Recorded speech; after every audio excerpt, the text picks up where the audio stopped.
Pada kesempatan kali ini, saya akan menceritakan sebuah alur film yang dirilis di tahun 1997 yang berjudul Amistad, yang diadaptasi berdasarkan kejadian nyata, mengangkat cerita tentang kelamnya kisah perbudakan orang kulit hitam pada zaman dulu, yang digarap oleh sutradara Steven Spielberg. Judul Amistad sendiri diambil dari nama sebuah kapal Spanyol yaitu La Amistad, yang merupakan kapal pengangkut ratusan orang Afrika atau Negro, yang akan dijadikan budak secara ilegal oleh orang-orang Amerika, dan memperlakukan mereka dengan sangat tidak manusiawi di dalam kapal tersebut. Di tengah perjalanan, banyak dari mereka yang sengaja bunuh diri, dan sampai ditenggelamkan dengan begitu kejam. Berikut ini adalah alur filmnya. Di awal film, bersetting pada abad 19, tepatnya di tahun 1839, kapal yang bernama Amistad, terlihat banyak sekali para negro, yang dirantai dan dikurung, di dalam dek bawah kapal. Namun, ada salah seorang pria, yang berhasil melepaskan ikatan rantai di tubuhnya. Pria tersebut bernama Cinque, yang merupakan seorang pria suku Mende yang berasal dari suatu desa di negara Sierra Leone, Afrika. Kemudian Cinque membantu teman-temannya yang lain, untuk melepaskan ikatan rantai di tubuh mereka.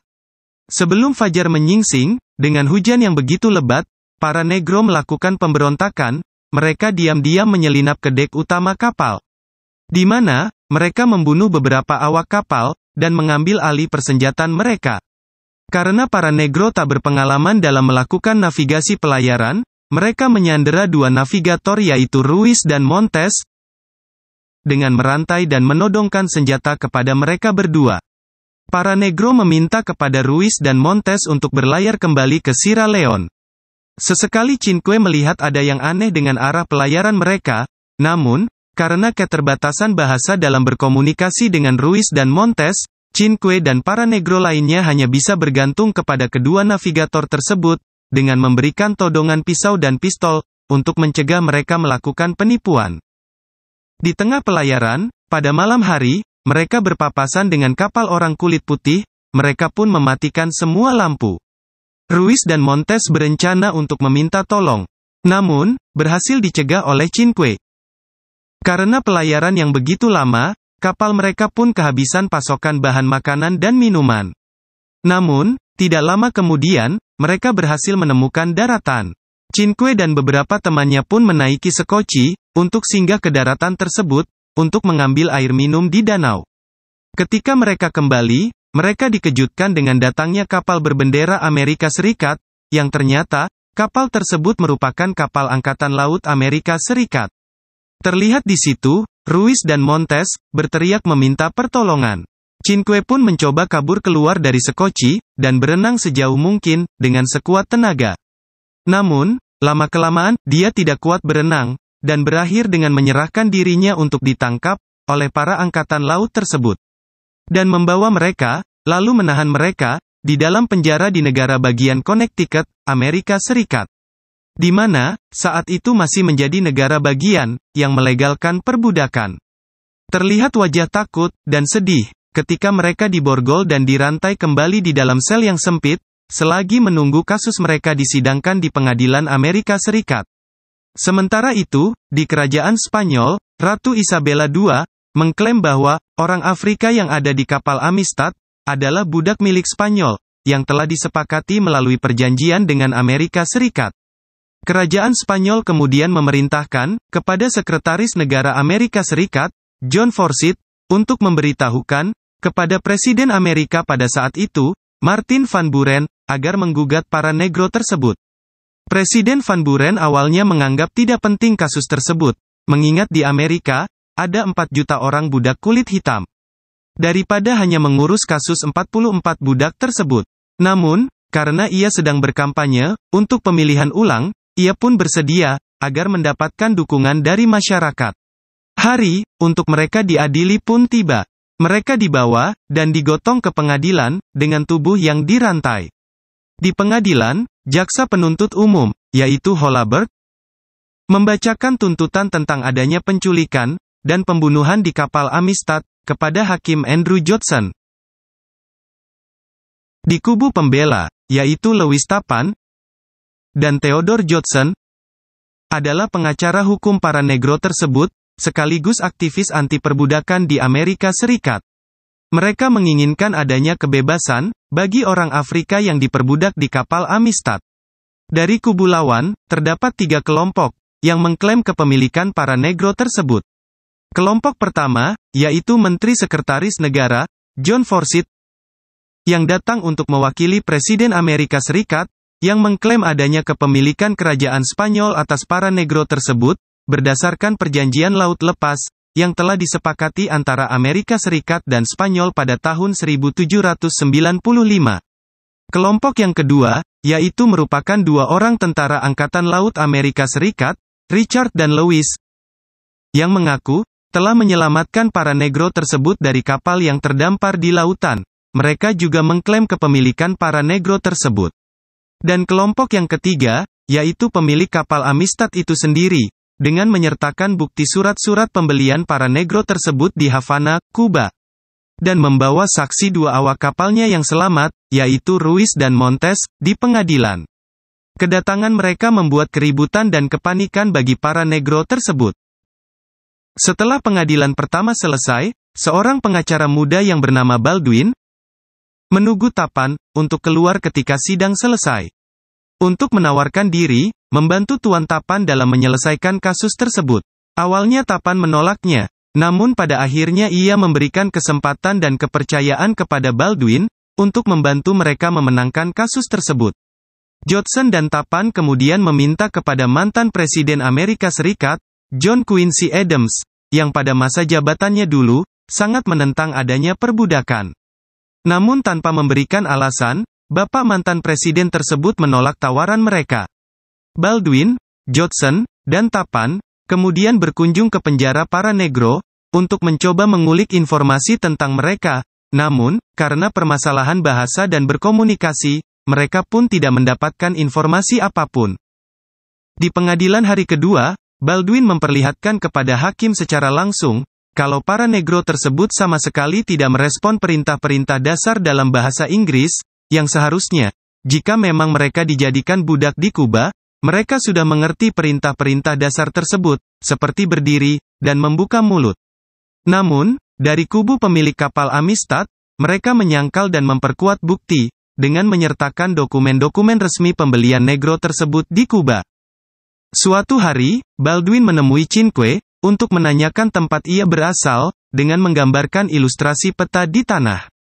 Cinque pun bisa memahami maksud Baldwin, ia memeragakan bahwa ia berasal dari daerah yang lebih jauh lagi, dari ilustrasi yang Baldwin maksud. Besok harinya, Baldwin bersama Judson pergi ke kapal Amistad, untuk melakukan penyelidikan. Saat Judson berada di dek bawah kapal, betapa terkejut dan sedihnya ia, saat melihat alat-alat penyiksaan para negro yang ada di kapal tersebut.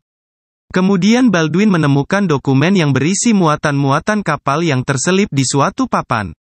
Di pengadilan hari ketiga, di mana Baldwin menjelaskan tentang isi dokumen-dokumen yang ia dapatkan di kapal Amistad, yang ternyata, para negro tersebut diambil dari kapal Tekora, yang merupakan kapal Portugis, yang terkenal akan penyelundupan orang kulit hitam, di Afrika. Untuk diperjualbelikan sebagai budak. Dalam dokumen tersebut diketahui, kalau mereka mendapatkan para budak-budak dari negara Sierra Leone, di Afrika Barat. Yang memang, pada saat itu, masih dalam kekuasaan Inggris. Di mana, perbudakan pun dilarang di sana, hingga dapat dipastikan, mereka melakukannya secara ilegal. Dan membuat kubu lawan bungkam, hingga tidak dapat melakukan pembelaan lagi. Aksi hebat Baldwin tersebut membuat Judson dan Tapan merasa kagum dan begitu mengapresiasinya. Mereka bertiga, Baldwin, Judson, dan Tapan, mencari seseorang yang bisa berbahasa Mende, sampai pada akhirnya mereka bertemu dengan James Coffey, yang mengerti bahasa Mende, dan akan mereka jadikan sebagai penerjemah, untuk para negro. Dan pada akhirnya, Cinque pun bisa menceritakan kejadian kenapa ia diculik untuk dijadikan budak kepada pengacaranya. Kisahnya bermula, saat Cinque berpamitan kepada istri dan anaknya, untuk pergi. Namun, ia ditangkap oleh kelompok bersenjata di Sierra Leone, dan dimasukkan ke penjara budak Toboko, hingga kemudian, ratusan budak tersebut, termasuk Cinque, dibawa ke kapal Tekora. Penyiksaan secara tidak manusiawi pun mereka terima setiap saat, selama di perjalanan. Mulai dari dipaksa tidur dalam kondisi terbalik, dan berdesak-desakan dengan tubuh yang dirantai.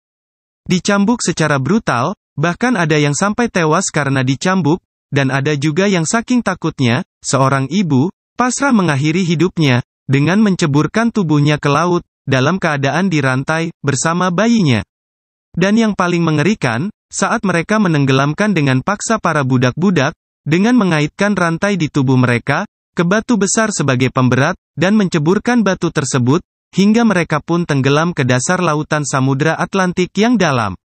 Hingga pada akhirnya, hanya menyisakan para budak yang bertubuh sehat dan kuat, untuk bisa diperjualbelikan, dengan cara dilelang, di Havana, Kuba.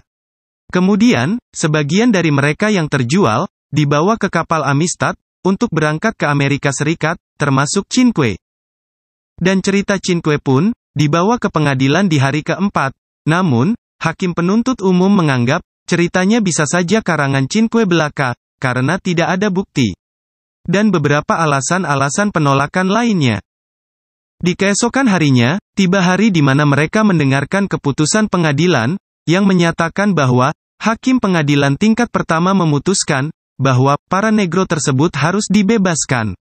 Dan mereka menahan para awak kapal Amistad, karena terbukti melakukan penculikan, penyelundupan manusia, serta pembunuhan terhadap orang kulit hitam. Sorak serta tangis gembira pun, dapat dirasakan oleh para negro dan pengacara hukum mereka, atas kemenangan tersebut. Namun, kegembiraan mereka tidak berlangsung lama. Kemenangan di pengadilan tingkat pertama, menimbulkan reaksi keras dari para komunitas, yang pro perbudakan. Ditambah dengan situasi politik, yang pada saat itu dipimpin oleh pemerintahan, yang mendukung sistem perbudakan. Dengan bekerja sama dengan pihak pemerintahan kerajaan Spanyol, hingga pada akhirnya, pemerintah Amerika Serikat, melalui jaksa penuntut umum, mengajukan upaya hukum kepada Mahkamah Agung Amerika Serikat, atau Supreme Court, yaitu adalah pengadilan tertinggi di Amerika Serikat. Pengajuan hukum tersebut beralasan, bahwa pemerintah Amerika Serikat khawatir, jika pihak negro dibiarkan menang, maka, akan menjadi jurisprudensi, atau patokan hukum bagi hakim lain, dalam menentukan keputusan yang sama terhadap kasus terdahulu. Yang dikhawatirkan dapat mempengaruhi sistem perbudakan di Amerika Serikat, hingga bahkan menghapus perbudakan. Tuntutan tersebut membuat Baldwin frustasi, namun tidak akan membuat ia dan lainnya, menyerah begitu saja. Ia kembali meminta bantuan kepada mantan Presiden John Quincy Adams.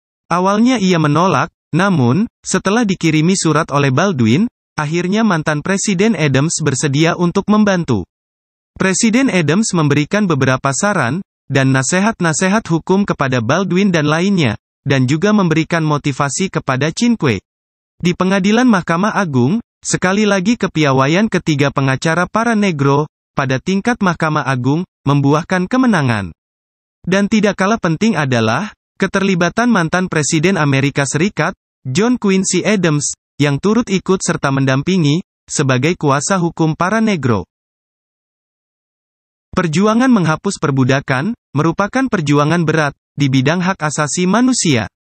Karena, sistem yang ada pada saat itu, memang melegalkan adanya perbudakan. Bahkan konon, beberapa hakim agung yang turut memeriksa perkara Amistad, juga memelihara budak, untuk bekerja di kebunnya. Kemenangan para negro dalam kasus Amistad, menjadi inspirasi dan jurisprudensi, bagi sistem hukum dan politik di Amerika Serikat, dan dunia, dalam pergerakan dan perjuangan hak asasi manusia, khususnya penghapusan sistem perbudakan.